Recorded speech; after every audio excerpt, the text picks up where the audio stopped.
Pengertian kewirausahaan menurut para ahli. Yang pertama, menurut Robert C. Ronested, kewirausahaan adalah suatu proses yang dinamis untuk meningkatkan kesejahteraan.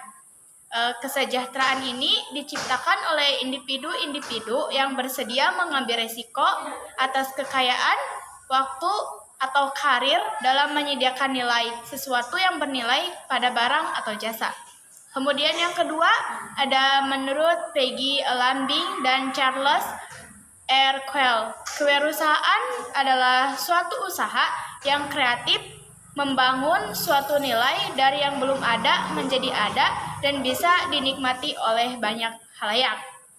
Kemudian yang ketiga ada menurut Thomas G. Merrill, kewirausahaan adalah hasil dari suatu disiplin, proses sistematis penerapan kreativitas dan keinovasian dalam memenuhi kebutuhan dan peluang di pasar.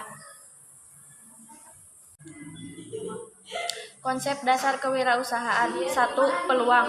Peluang usaha adalah sebuah kesempatan yang dimiliki oleh semua orang yang mempunyai jiwa kreativitas dalam dirinya untuk memulai usaha. Yang kedua, kemampuan menanggapi peluang. Kemampuan menanggapi peluang sendiri merupakan kemampuan seseorang dalam merespon peluang usaha yang ada dan ditanggapi dengan seperangkat tindakan. Tindakan-tindakan tersebut kemudian akan menghasilkan suatu usaha bisnis baru yang produktif dan inovatif serta menjawab peluang usaha yang ada. Sifat-sifat kewirausahaan. 1. Berani mengambil resiko. 2. Berkomitmen dan berkemauan yang keras. 3. Berintegrasi dan dapat dipercaya. 4. Mampu bekerja sama. 5. Berwawasan jauh ke depan. Dan 6. Kepemimpinan.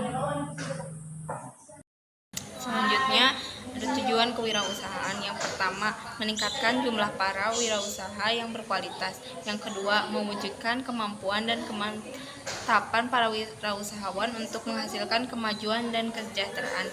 Yang ketiga, membiasakan dan membudayakan semangat sikap, perilaku, dan kemampuan wirausaha di kalangan masyarakat guna meningkatkan kualitas sumber daya manusia.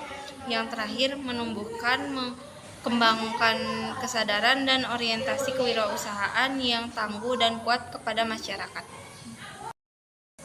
Berikutnya ada konsep-konsep kewirausahaan. Yang pertama ada kekuatan. Unsur kekuatan ini dianggap merupakan salah satu konsep yang penting karena adanya kekuatan fisik.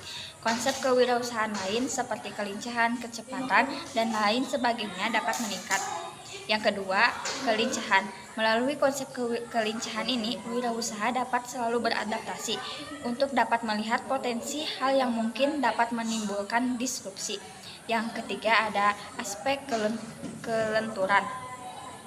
Aspek kelenturan ini juga akan menentukan kemampuan seorang wirausahawan dalam beradaptasi terkait lingkungan bisnis yang tidak terduga.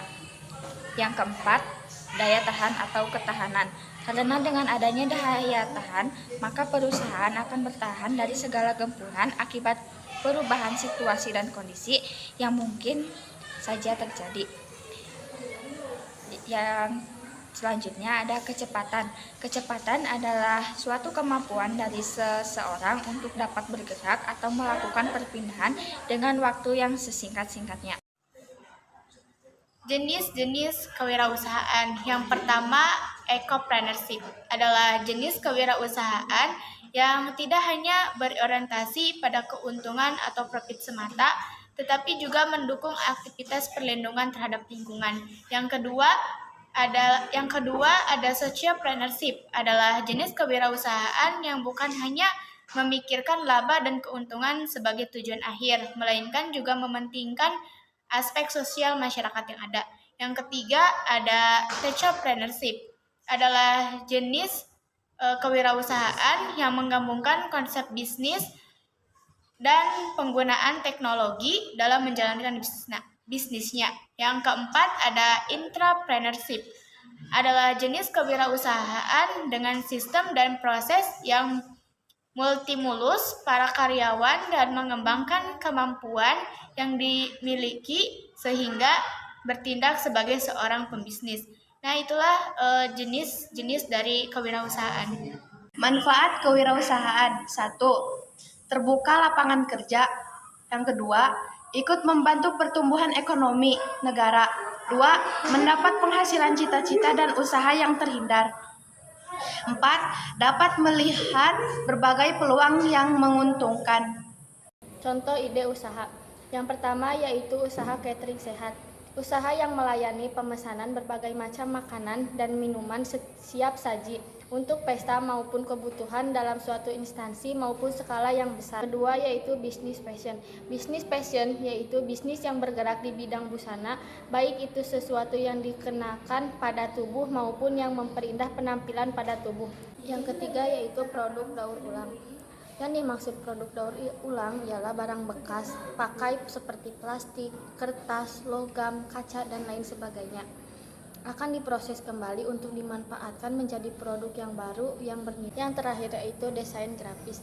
Yang dimaksud desain grafis ialah proses komunikasi menggunakan elemen visual seperti tipografi, fotografi, serta ilustrasi yang dimaksudkan untuk menciptakan preferensi akan suatu pesan